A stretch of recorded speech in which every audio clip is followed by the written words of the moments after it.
All right, good Sunday morning from the Tush Mahal. It's Tush coming at you. It is July the 14th, and we're just about to start doing a little bit of tinkering before it gets too hot today. It's going to be about 100 degrees Fahrenheit out there today, so we're going to try to get our jobs done for the day early. So we're not working on the TR6 today. We're actually going to be starting to work on their 1980 Triumph TR8 that I picked up a couple of days ago. I had mentioned that we wanted to do a few, small projects. Sort of, this is going to be billed as a kind of rolling restoration. So we're going to be doing a few small projects along the way to make this car a little bit better. And the first project I want to do is to actually change the seats out in this car. The seats are a little bit nasty. I'll give you a shot of those in a minute once I get the doors unlocked. I'd actually have a pair of seats over here in black that are in much better condition. These are actually out of a TR7, I believe, but they should work in the TR8 as far as I know. So what we're going to do today is we're going to work outside, like I've mentioned before it gets too hot, and we're going to remove and install these black seats. So let's get crack-a-lackin'. All right, I figured I'd start with giving you a current state. So if you haven't watched my previous video on the walk around of this car, so it does have the blue velour interior, and this is similar to what I have in my 81 injected TR8, except that the carpets in my 81 are also blue. So obviously I'm not sure if this car would have come with blue from the factory, but right now it's black. So it could have been replaced at some point. I'm not even sure if this is I think they originally were a molded carpet set. So maybe if this is molded, that would probably tell me that this is original to the car. I believe molded sets are still available from Australia, a place in Australia, but I'd have to do more research about that. Regardless, the thought process is that we're going to at least temporarily change these seats out for the black ones, but I'm actually thinking of doing a full conversion on the interior to black, primarily because there's a lot of sun damage on the panels. If you can probably see the visors here, how sun damaged they are, and even the panels here along the top. These are very sun damaged here as well. So I was thinking of doing one of two things, either buying new black door panels or actually trying to fix these door panels by either painting or vinyl dyeing them. So I haven't quite decided what I'm going to do there. And I was thinking of doing sort of a custom panel fitment here and sort of playing homage to the earlier cars that had the tartan interiors. There's a nice sort of black and gray tartan I can get and maybe put into this little center section here, as opposed to this purple velour material that's in there currently. So anyway, today's project is to remove the seats and to put the black seats in. That's for starters, and then we'll figure out what we want to do with the rest of the interior components at a later date. We just want to get something that's a little bit better looking and probably a little bit more comfortable. I think maybe even the diaphragms in the bottom of these seats have perished. It's got a little bit of a lean to it. So anyway, we'll figure that out as we go. So first thing to do is to remove these old seats from the car. So let me get set up to do that and figure out what tools I need. I believe it's a funny wrench down there. It's one of the star sockets. So let me get the appropriate size and I'll figure it out from there. All right, it is actually a T40 that you're required. So I call these star bits, but anyway, it's a T40. I've slid the seat all the way forward and you can see the tops of the T40s there. Let me just zoom in a little bit. And these are obviously holding the seat tracks down to the body tub. This one's actually got a custom bracket attached to it for the rear speakers that I've already removed previously. I think they were actually keeping the seat from going all the way back, and I like the seat a little bit further back than this was letting me do. So anyway, we're going to remove this at the same time. So 1, 2 there, then we'll slide the seat backwards and be able to get to the front ones.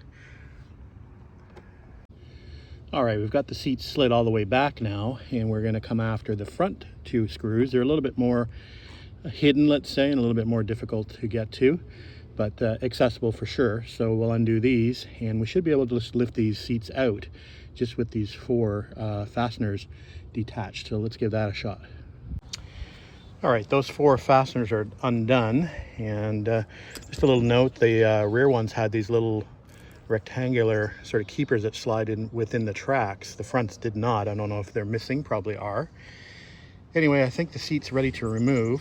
I believe it will come with the seatbelt assembly, at least the locking mechanism. Anyway, we'll go ahead and we'll lift that out and see what we've got. All right, learning as we go. There is a bolt holding the seat belt, so you can obviously get the seat out only so far with the seat belt attached. So we've got a 16 mil wrench. Just going to undo that seat belt attachment point. There are some wires underneath. In this particular case, these are not connected to anything below the seat. So I don't know if this was for a seatbelt warning. Probably was at some point, but it's been disconnected. So you would have to disconnect that wiring if you had that still connected to the car. Other than that, I think it's just this bolt that we need to undo, and then we should be able to remove the seat fully from the car. All right, seats removed, significantly heavier than TR6 seats or any other TR seats that I've removed. I'm sure that framework is probably the heaviest part of that seat. Anyway, here's what it looks like removed. Obviously, a little cleaning needs to be done. It is not a molded carpet, as you can see. It's cut here. Anyway, we'll do a little vacuuming, but there's a couple more pieces here. I'm assuming they're factory. Got a little spacer here on the rear. And I'm assuming this is to allow the seat tracks to move. TR6s have something similar actually under the tracks.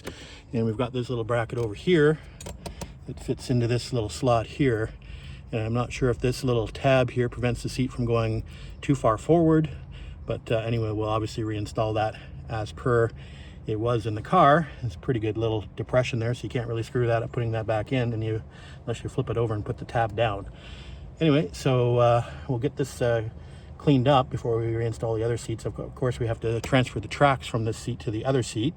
So we'll do that temporarily, or in a minute actually, after we get this vacuumed up. Let's get the other seat out first and get moved into the garage where it's a little bit more shady, where we can do the track swap.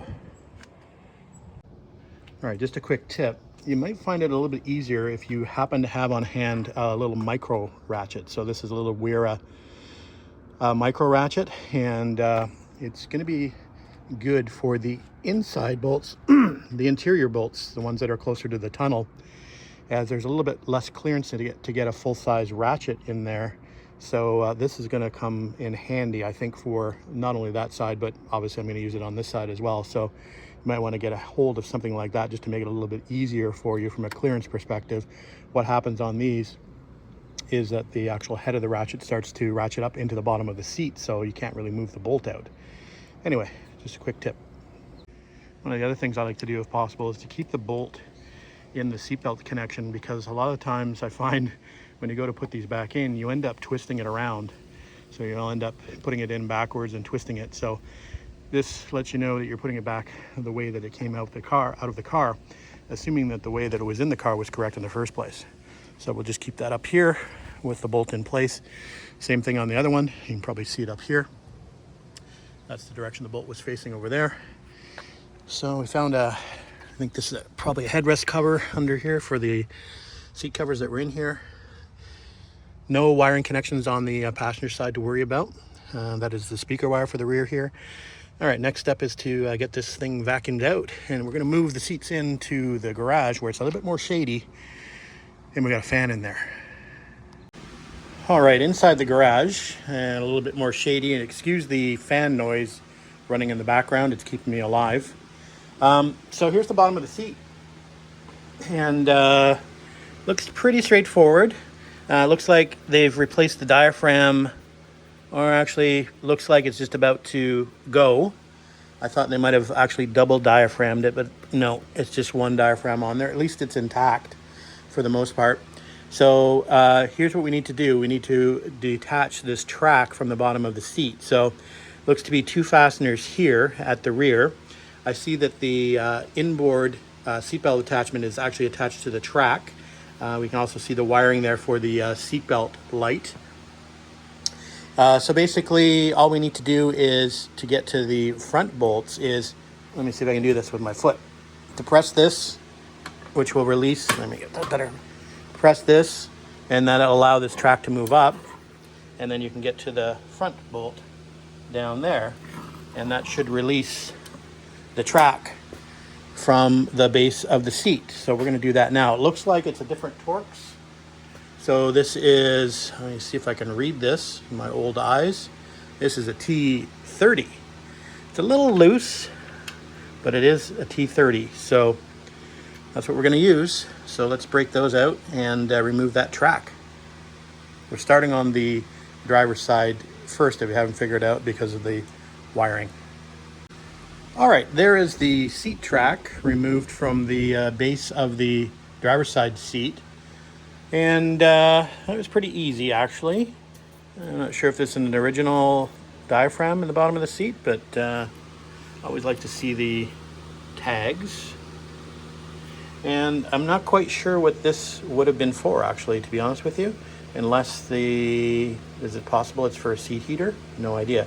Obviously, the seatbelt warning light would be attached to the buckle mechanism. So I'm not quite sure what this would be for. I'll have to do a little bit of research. Anyway, it's probably not going to be on the TR7 seat. Like I said, this was not hooked up anyway. The important one, or the more important one, is that one over there. So anyway, we'll drag over the black TR7 seat and let's put it side by side for comparison and see what we have to work with. All right, we've got the TR7 seat up beside it, and it looks good. Looks like to be the original burlap here. Diaphragm looks good. It does actually have this cabling, and TR7 and TR8 owners are probably yelling at me, it's such and such. Well, I'm thinking here's another theory. I know the later TR6s, and a lot of my knowledge is going to be based on the cars that I have, so TR6 250, 4s and 3s. So this could be a seat belt or a seat interlock, like an ignition interlock, because I know the later TR6s had those. They're a pain in the butt, so that's why a lot of people ended up disconnecting them. So that's possible that could be that. Anyway, we're about to fit the track to the new to us seat, so it should be fairly straightforward. I did notice that TR7 seat only has 2 potential attachment points, where the TR8 seat actually has 4 holes drilled, only 2 threaded. So that's a little bit different. But other than that, it looks pretty similar. So anyway, let's go ahead and attach this track to the TR7 seat. All right, driver's seat side is done. And we're just going to touch a little bit of black paint up here just to keep this from further rusting. Just painting over the rust, basically, to just protect it until we get to the restoration of this car somewhere down the line. So we'll touch that up a little bit and get ready to put it back in the car. That might have to wait till later on in the day when it gets a little bit cooler. I'm not planning on going for a drive in this heat anyway.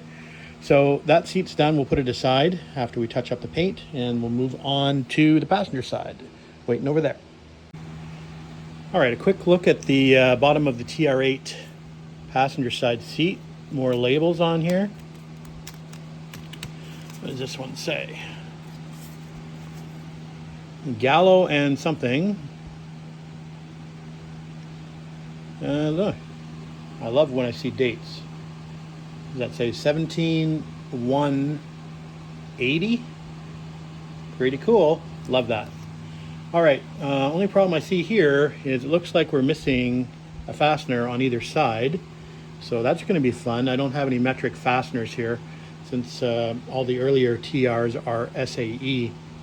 I did have an Alpha that was metric, but that's going to be a problem. So we're going to have to probably make a run to the hardware store to pick up some fasteners for these 2 locations. But other than that, again, seat bottoms look pretty good. Starting to go, but the diaphragm's still intact here. So yeah, all in all, pretty good. So let me zip these fasteners out, remove this track, and get it transferred to the TR7 seat, and then we'll go on a fastener hunt. All right, fortunately in my stash, I've got a metric nut and bolt assortment, and I found some M6 bolts that will work for those 2 locations that we're missing. So I've just got them in here with some lock washers. So the passenger side seat's almost done. We're just got to tighten things down. I kind of leave things a little bit loose to make sure all the holes align before I tighten things down. Now that it's tight, now that it's located, we can tighten them down. All right, the carpets have been vacuumed, so I think we're ready to go with the reinstall. Not the best carpet, you can probably see here. It's not bound on this edge. It's a fairly cheap carpet set that's in this car. So we'll probably invest in something that's a little bit more heavy duty, a little nicer when we do the restoration on this car. But right now it's perfectly serviceable as it is. So anyway, I think we're gonna go in and maybe have some breakfast and probably wait a few hours for it to cool down before we get back out here and reinstall the seats. No driving for at least 5 or 6 hours until it starts to cool down in the evening here. All right. All right, now about 5 p.m. in the afternoon, we had some thunder showers roll through the area, so had to stop for a bit, and that definitely cooled things down. So we're back out here ready to install the seats. So just gathering up the tools again, and we'll bring the driver's side seat out first and get that installed, move on to the passenger side, wrap this little project up. All right, the driver's side seat's now installed, and obviously it's just a reverse process of how we took it out. We made sure that we aligned the seatbelt bracket, and we made sure that we plugged the wires in below. I think that's definitely looking better than the other seats. Definitely more comfortable than the other seats. So anyway, we'll move on to the passenger side. We'll get that fitted. And maybe if the weather cooperates, we'll maybe take this out for a bit of a test drive tonight. All right, there's the passenger side installed. So looks pretty good if you ask me. It looks better than what was in there. And actually it doesn't look too bad compared to the blue door panels. They're kind of a black gray. They don't look fully black to me. You can compare basically the carpet versus the seats. So these have a little bit of a blue tinge to them anyway. So I think they're gonna blend in nicely in this car. So that's it for this project. We'll put an end to this video. So thanks for watching, thanks for commenting, thanks for subscribing. We'll consider the first project done on the 1980 Triumph TR8. Maybe we'll do a little steam cleaning, but that's about it. All right, we'll see you on the next one.